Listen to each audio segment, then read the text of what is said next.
आप देख रहे हैं बड़ी बहस और आपके साथ मैं हूं विवेक। हेमंत का मामला क्यों लटक रहा है, क्यों लिफाफे पर अंदर उसे तलाशा जा रहा है कि कुछ है कि नहीं, और अगर है तो फैसला कब तक आएगा। और ऐसे में कई अपडेट्स आज दिन भर होते रहे और एक के बाद एक चीजें, जैसे कि राज्यपाल से मिलना, कैबिनेट की बैठक और विशेष सत्र की बात जो कि 5 तारीख को डेट दी गई है, ये सारी चीजें हो रही हैं। लेकिन जिस बात का इंतजार किया जा रहा वो नहीं हो पा रहा। उसमें भी ये कहा गया है कि 2 से 4 दिन लग सकते हैं। तो आखिर हेमंत का ये मामला क्यों लटक रहा है, इस पर विशेष तौर पर आज हम चर्चा करने वाले हैं।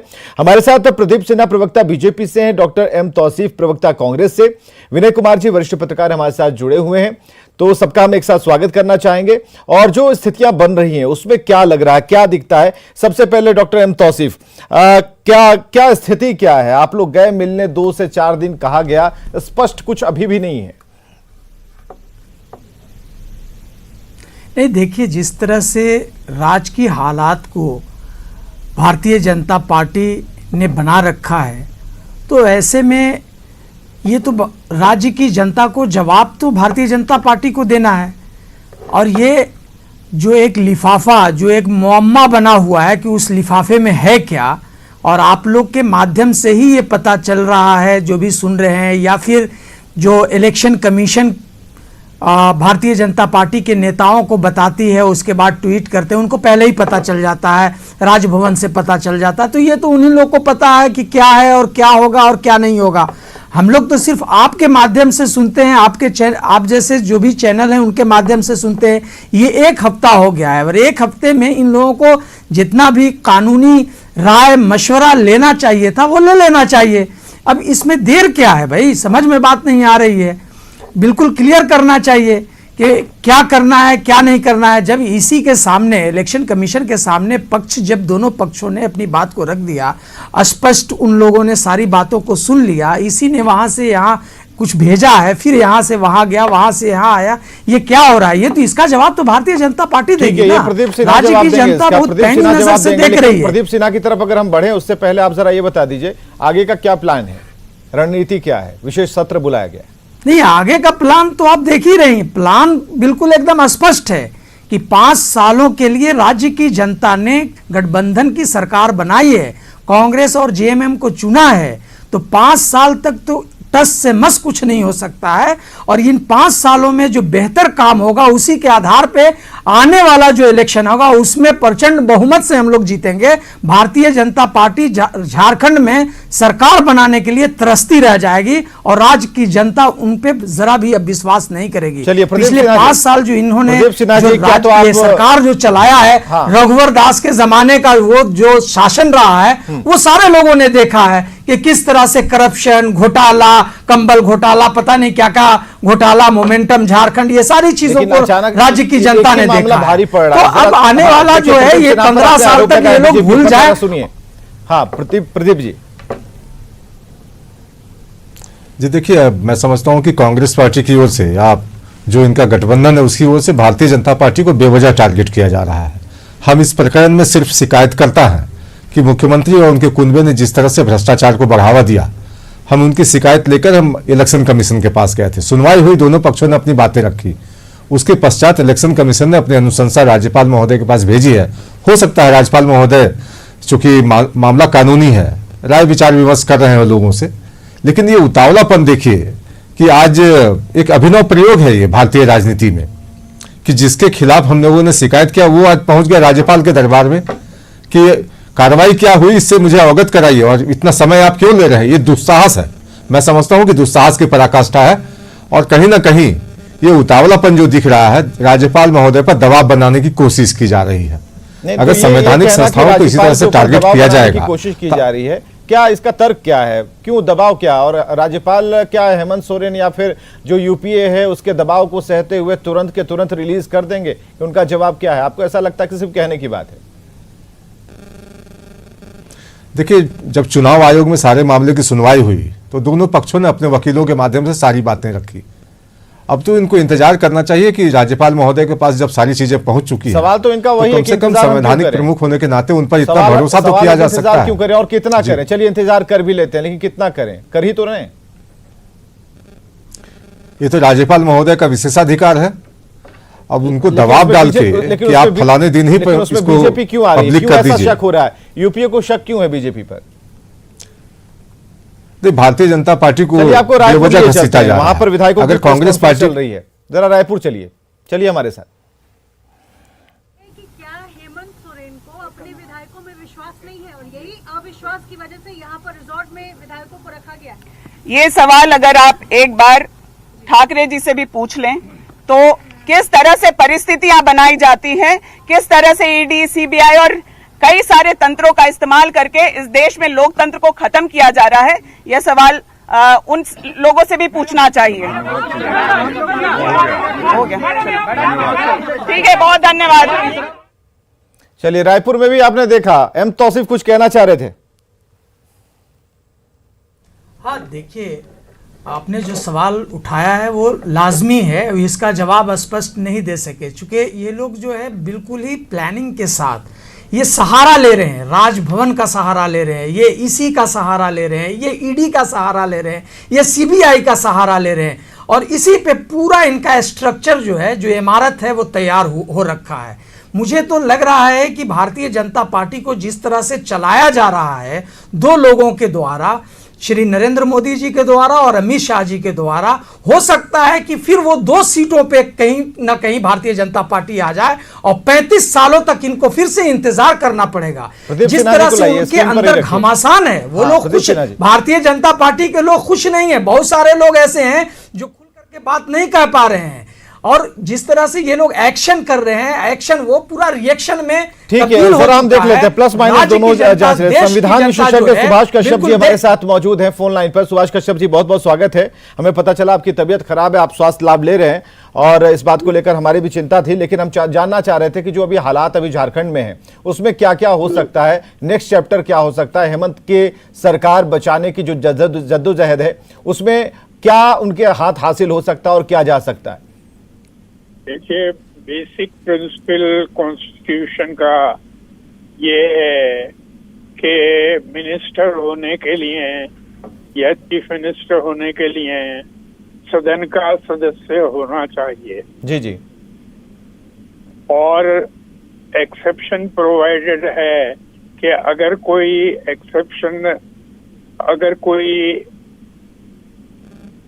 सदन का सदस्य न हो तो वो 6 महीने तक रह सकता है जी, और 6 महीने के अंदर उसे इलेक्ट हो जाना चाहिए। तो क्योंकि बेसिक प्रिंसिपल यही है कि सदस्य होना चाहिए।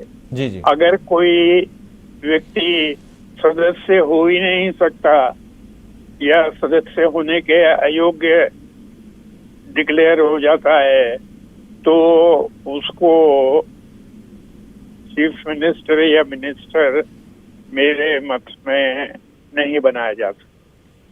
चलिए, बहुत बहुत शुक्रिया सुभाष कश्यप जी, ज्यादा समय आपका नहीं लेंगे, तबीयत काफी खराब है, लेकिन इस बीच में भी जो बातें अभी चल रही हैं मीडिया में और जिस तरीके से जो खाका है, जो एक नियम है, कानून है, उस तर्क के मुताबिक क्या संभावनाएं हैं, इस पर विशेष तौर पर सुभाष कश्यप फोकस कर रहे थे, बता रहे थे। जरूरी था यहां पर आना। विनय कुमार जी वरिष्ठ पत्रकार हमारे साथ मौजूद हैं, लेकिन विनय जी के पास जाने से पहले जो सवाल अभी डॉक्टर एम तौसीफ ने छोड़ा था, प्रदीप सिन्हा उसका जवाब देंगे।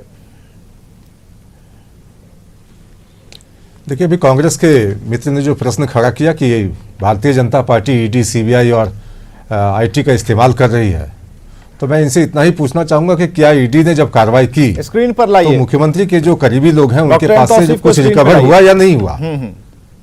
हाँ ठीक है, निश्चित रूप आप से बोलिए, भारतीय प्रदीप जनता सिन्हा जी बोलिए। पार्टी यह मानती हाँ, है कि सवाल जवाब में मुख्यमंत्री मैं जब क्यों से आऊंगा? सत्ता में आए तो सत्ता को कमाने का साधन बना लिया और अपने लोगों को जिस तरह से उपकृत करने का प्रयास किया गया, तो निश्चित रूप से यह संवैधानिक दायित्व था हमारा कि जो लोग भ्रष्टाचार में लिप्त हैं उनके नाम सामने लाए जाए, उनके खिलाफ कार्रवाई भी की जाए। संवैधानिक अब एक बात ये कहना चाहता हूँ, अपनी बारी में बोलिएगा, अपनी बारी में बोलिएगा, अपनी बारी में बोलिएगा।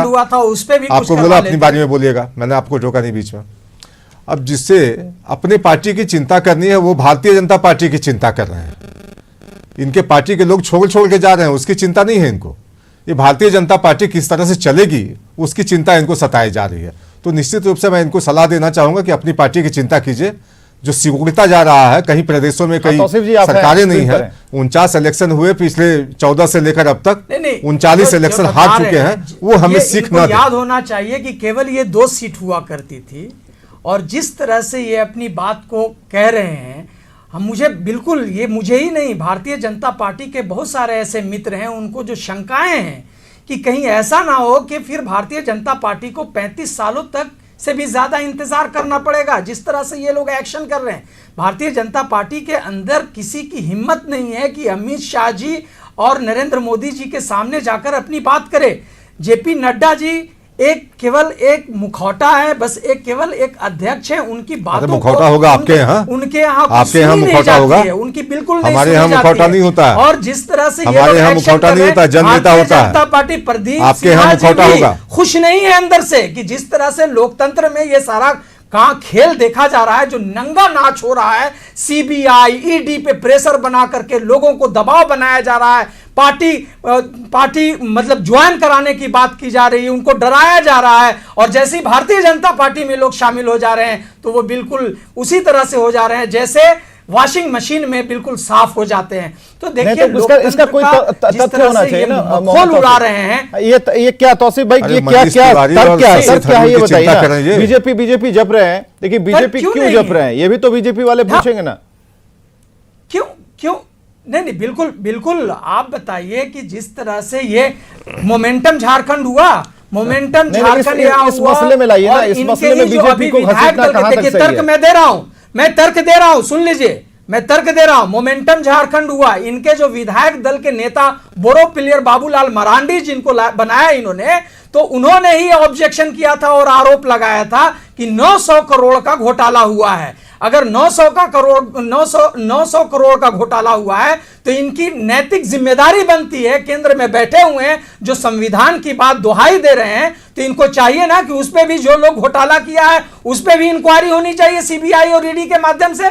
क्यों नहीं करते हैं? भारतीय जनता पार्टी के किसी भी नेताओं के ऊपर क्यों नहीं करते हैं? तुरंत जैसे ही सरकार बनती है बिहार में तो तेजस्वी यादव को आप परेशान करने चले जाते हैं। तो आपको विपक्ष के नेता ही क्यों नजर आते हैं? अपने जब इतने ही आप बहुत ही क्लीन करना चाहते हैं, जीरो टॉलरेंस की बात करते हैं भ्रष्टाचार की, भ्रष्टाचार में तो इतने शामिल हैं कि जब आप सरकार से हटिएगा तो वही सीबीआई और ईडी आपकी भी इंक्वायरी करेगी, जो पूरे देश में आपने बिल्कुल पूरे देश के हर डिस्ट्रिक्ट में जिस तरह से आपने अपने ऑफिसेज बनाए हैं, 5 स्टार होटल, इस मामले में इन्हें जोड़ा कैसे आपने सेंट्रल इस मामले में बीजेपी को कैसे जोड़ा आपने? अडानी और अंबानी को नहीं, ये हम ये नाम नहीं सुनना चाह रहे हैं अभी। क्या कर रहे हैं? हमें ये बताइए ना कि अभी कैसे जोड़ा, बीजेपी को आपने कैसे जोड़ दिया? नहीं, बीजेपी को कैसे जोड़ दिया?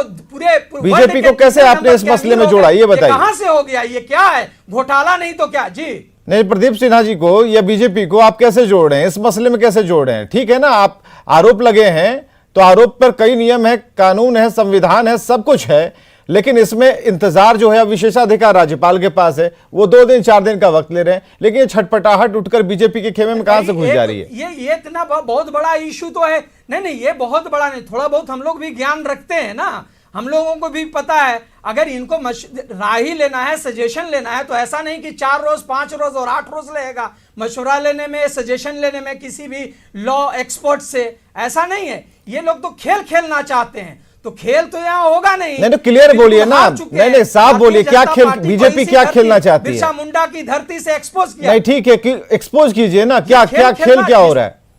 बीजेपी क्या करना चाह रही है आपके साथ? महाराष्ट्र में इन्होंने सरकार को गिरा, हाँ, तो महाराष्ट्र में सरकार इन्होंने गिराया, कर्नाटका में सरकार इन्होंने गिराया, मध्य प्रदेश में सरकार इन्होंने गिराया, मणिपुर में जिस तरह से आप अपने 5 उंगलियों पर भरोसा करते हैं कि नहीं? इन्होंने बनाया, तो जब से इनकी सरकार बनी है इनका एम्बिशन ये है। डॉक्टर एम तौसीफ, क्या आपको अपनी 5 उंगलियों पर भरोसा है कि नहीं? पूरा भरोसा है। क्यों भरोसा है तो डर क्यों रहे हैं? बिल्कुल नहीं डर रहे हैं। तो डर नहीं रहे हैं तो बीजेपी पर सवाल क्यों खड़े कर रहे हैं? आपको ऐसा क्यों लग रहा है कि लेट अगर हो रहा है तो इधर खेला कुछ हो जाएगा? मंशा जो है वो गलत है। जो पास्ट के जो एक्सपीरियंस रहे हैं उसको देखते हुए अपनी बात तो वही बोलिए ना कि डर लग रहा है कि कहीं बीजेपी कुछ न कर दे। प्रदीप सिन्हा यहाँ पर बैठे हुए हमारे साथ। प्रदीप सिन्हा, इतना डर है आप लोगों से भाई? आप लोग गेम कुछ करना दे बीच में? नहीं, अब ये बताएं जी विवेक जी, मैं यही जानना चाह रहा हूं कि 3 विधायक जो कोलकाता में पकड़े गए हैं जब उनको बेल मिली तो उन लोगों ने कहा कि पार्टी के अंदर से ही षड्यंत्र रचा गया और हमारी गिरफ्तारी करवाई गई। तो कहीं ना कहीं अपने विधायकों को भय दिखाना भारतीय जनता पार्टी का नाम लेकर और कुनबे को शिफ्ट करना रायपुर, उनको अभी आपने देखा होगा कि कैबिनेट से डिसीजन हुआ कि चार्टर्ड प्लेन पर 2 करोड़ से ऊपर राशि खर्च की जाएगी। ये इसी मद में खर्च किए जाएंगे ना, क्योंकि इनको विधायकों को घुमाना है, काम करना नहीं है। जब अंकिता जिसकी देहांत दुखदमय परिस्थितियों में हो जाती है तो आप समझिए उस क्षेत्र से विधायक है मुख्यमंत्री के भाई, उनको समय तक नहीं है कि जाकर उस पीड़ित परिवार से मिलकर आए, और सीटी बजाने के लिए मुख्यमंत्री को समय है। ये तो बहुत बड़ा प्रकरण है कि सीटी उन्होंने बजाया था खूंटी, हाँ खूंटी में हमने देखा एक क्लिप आई थी, इसमें उन्होंने विसिल बजाया था। विनय कुमार वरिष्ठ पत्रकार हमारे साथ मौजूद हैं, एक्सपर्ट कमेंट हम लेते चलते हैं। विनय कुमार जी, जो स्थितियां बन रही हैं उसमें कई चीजें आज बदली हैं, 3 कंडीशन आज सामने आए जिसे हमने देखा है। हमें जरा बताइए कि आगे क्या होगा। 5 तारीख को जो सत्र बुलाया गया है उसमें क्या खास होने वाला है? क्या अपना बड़ा आकार दिखाने की कोशिश करेंगे? कांग्रेस को क्या डर है कि कहीं बीजेपी वही पुराना वाला खेला जिसकी जिक्र कर रहे हैं कि कहीं ना कहीं कुछ कर दें? तो क्या चल रहा है, संभावनाएं क्या हैं? देखिए, 2 चीजें हैं। जब बोमई केस था तो उसमें क्लियर कट जजमेंट था सुप्रीम कोर्ट का कि floor of the house test होगा, मेजॉरिटी टेस्ट। तो हो सकता है 5 को अपना एक विश्वास मत भी रख सकते हैं मुख्यमंत्री और अपना फ्लोर पर साबित कर सकते हैं कि हमको 50 विधायकों का समर्थन है। क्योंकि अभी जो दिख रहा है उसमें उनका समर्थन क्लियर कट दिख रहा है, उसमें कहीं कुछ कमी नहीं दिख रहा है। अगर कल कुछ हो तो ये नहीं कहा जा सकता, लेकिन अभी पूरी मेजॉरिटी के साथ हेमंत सरकार है। तो 5 को ये अपना साबित कर सकते हैं फ्लोर पर, विधानसभा के फ्लोर पर, कि हमारे पास मेजॉरिटी है, और देश और दुनिया में एक मैसेज देंगे कि हमारे साथ अन्याय किया जा रहा है, हमारे साथ ज्यादती किया जा रहा है। लेकिन जहाँ तक ये मामला है कि राज्यपाल पर जिस तरह से प्रदीप जी ने भी कहा, तो मुझे भी लगता है कि जुडिशियल मामले में आप दबाव नहीं डाल सकते हैं, राज्यपाल पर दबाव नहीं डाल सकते, क्योंकि जुडिशियल मामला है। अब देखिए, विधानसभा अध्यक्ष ने बाबूलाल मरांडी की सदस्यता के मामले में सुनवाई पूरी कर ली, और सुनवाई पूरी करने के बाद उन्हें एक फैसला सुरक्षित। अब उनको कल कोई कहे कि आप आज फैसला दे दिए, अरे भाई जुडिशियल मामला है, फैसला लिखने में टाइम लगता है, फैसला लिखने के पहले उसका अध्ययन किया जाता है, चाहे हाई कोर्ट हो, सुप्रीम कोर्ट हो, आप जजेस से बात करिए कितना टाइम लगता है। क्योंकि आप अगर कोई फैसला देते हैं तो उसकी समीक्षा होती है, और उसकी समीक्षा, जैसे अगर राज्यपाल कोई फैसला देंगे तो उसकी समीक्षा फिर हाई कोर्ट में होगी, सुप्रीम कोर्ट में होगी, तो उसके लिए पूरी तैयारी करके कोई आदमी, और राज्यपाल तो काफी सीजन्ड आदमी है, कोई मैंने मामूली नहीं है, 6-7 बार एमपी रहे, केंद्र में मंत्री रहे, काफी अनुभवी और तजुर्बा, तो वो कोई हड़बड़ी में कोई काम नहीं करना चाहते हैं और कोई हड़बड़ी में कोई जजमेंट नहीं देना चाहते हैं। तो पूरा संविधान, क्योंकि ये संवैधानिक मामला है, जो पुरानी बातें डॉक्टर एम तौसीफ याद करा रहे हैं, तो भविष्य में उनका जो शक है, भविष्य में ये नजीर, उनके शक का क्या जवाब? विवेक जी, ये भविष्य में नजीर, ये जजमेंट जो होगा राज्यपाल का, ये भविष्य में नजीर बनेगा, और इसको लोग कोट करेंगे दूसरे राज्यों में कि इस तरह की बात में इस तरह का निर्णय आया था राज्यपाल का। तो इसलिए जब नजीर बनेगा आगे भविष्य में चल के, तो राज्यपाल समय ले रहे, तो मुझे उचित लगता है कि वो अगर समय ले रहे तो ठीक कर रहे हैं, और इसमें दबाव नहीं डालना चाहिए किसी को भी। हाँ तौसीफ, इसमें मैं बोलना चाहता हूं, देखिए राज्यपाल हैं, राज्य के गार्जियन हैं, बिल्कुल इसमें कहीं कोई शक नहीं है, कोई शुबा नहीं है। हम किसके पास जाएंगे? राज्यपाल के पास ऐसे भी लोग जाते हैं डेलीगेशन लेकर के अपनी बात को रखने, लेकिन ये मामला तो पूरा राज्यपाल के पास है, तो इसमें दबाव की कहां बात है? ये तो समझ से परे है, बिल्कुल ही इसको मैं खारिज करता हूं। चूंकि वो गार्जियन है और उन्हीं का मामला है, उनके पास मामला इसी के द्वारा आया हुआ है, किसके पास बात रखेगा आदमी? किसके पास जाएगा? इलेक्शन कमीशन के पास तो अब दोबारा हम जा नहीं सकते हैं। इलेक्शन कमीशन के पास जो होना था हो गया। ये बात सही है तो कि जजमेंट लिखाता है, समझा जाता है, बहुत सारा इसी के लिए गए ना। जिस तरह का जो सिचुएशन बना हुआ है इस राज्य में, उस सिचुएशन को बिल्कुल ही ये खत्म होना चाहिए ना। ये सिचुएशन ऐसा नहीं होना चाहिए। ये बिल्कुल गलत बात है ना। कहा कि हम लोगों ने कहा कि जल्दी फैसला दीजिए। आज जो नेता राजभवन में गए उन्होंने कैटेगोरिकली कहा, और जो रिलीज भी राज्यपाल का आज आया है उसमें भी अनुरोध किया गया कि मैंने दिया जाए। नहीं, उनको कोई दबाव नहीं, उनसे रिक्वेस्ट किया गया है, कोई दबाव नहीं बनाया गया। राज्यपाल पे कौन दबाव बना सकता है? उनसे रिक्वेस्ट किया जा सकता है, उनको बोला जा सकता है, और ये मेरा हक है ये मेरा मेरा मेरा मुझे लगता अधिकार है है कि कि मैं राज्यपाल के पास मुझे- जाऊं और अपनी बात को रखूं और कहूं, उनसे मैं रिक्वेस्ट कर सकता हूं। मुझे उनको कौन लगता दबाव है बना कि सकता है? कानूनी- उन्हें जो करना है वो कर रहे हैं, देखिए, वो तो कर ही रहे हैं, लेकिन मैं तो जाऊंगा ही ना अपनी बात को रखने के लिए। इसमें कौन सा गुनाह हो गया भाई? इसमें कौन सी ऐसी बात हो गई कि राज्यपाल के पास जाकर के हमने गुनाह ठीक है, कर विनय दिया? जी को बोलने हमारा दीजिए। एक डेलीगेशन मिनट रुकिए। गया और अपनी बात स्पष्ट तौर पे हाँ। रखा कि आप जो है आप इस जो यहाँ पे प्रकरण चल रहा है, जो सिचुएशन ठीक है, अपनी बना बात रख हुआ है, देना जो आपने। माहौल बना हुआ है, हाँ, उस उन्होंने माहौल कहा कि को जल्दी देखते इसको हुए निपटाइए, इसका अब बर्दाश्त तो शॉर्ट आउट नहीं करिए। होता है। आप गार्जियन विनय जी। हैं। देखिए, सबसे बड़ी बात है, कोई चुनाव आयोग से पहले कोई इस तरह का ब्रीफिंग आया है कि उन्होंने चिट्ठी भेज दिया और ये निर्णय दे दिया? ये तो आप पत्रकार ही लोग बोल रहे हैं, आप भी पत्रकार हैं, आपके भी सोर्सेज हैं, मैं इनके भी पत्रकार हूं, सोर्सेज लेकिन हैं, कोई सारे इस तरह चैनल के के तो सोर्सेज जो के द्वारा अगर जो है आज एक हफ्ते आज से ये पहली बात चल बार रही है। अगर आप ये कहेंगे, तो हम लोगों को मालूम नहीं है। एक मिनट हम लोगों को तो मालूम ही नहीं एक है। मिनट तौसीफ जी, आज पहली बार राज्यपाल ने कहा कि हाँ चिट्ठी आई है, चिट्ठी हम देखे हैं, उस पर हम अध्ययन कर रहे हैं। तो पहली बार ऑफिशियल अनाउंसमेंट अगर आप कहेंगे तो इतने दिनों में पहली बार इस मामले में ऑफिशियल अनाउंसमेंट आया है। और जो लोग डेलीगेशन में गए उनसे राज्यपाल ने कहा कि हाँ हम चिट्ठी देखें और हम जल्द निर्णय लेंगे। तो जब जल्द निर्णय लेंगे तो इसमें हड़बड़ी होना नहीं चाहिए। लेकिन दिक्कत क्या है कि इनको कांग्रेस के साथ दिक्कत क्या है कि कांग्रेस का खेमा बिखर रहा है। 3 विधायक इनके बंगाल में अभी कोई खेमा नहीं बिखर रहा रोक है। लगा नहीं, हुआ ये है। डर यही डर जो है वो लेकर उस चौखट तक गया जो राज्यपाल की चौखट थी। हालांकि उनका विशेष अधिकार है और 2 से 4 दिन का अगर उन्होंने वक्त मांगा तो 2 से 4 दिन में सब कुछ सामने आ जाएगा। लेकिन इससे पहले सत्र में क्या होता है इस पर हम सभी की निगाह बनी हुई है, नजर बनी हुई है। बहुत बहुत शुक्रिया आप सभी का आने के लिए, इस डिबेट का हिस्सा बनने के लिए, चर्चा करने के लिए। और खबरें लगातार जारी हैं।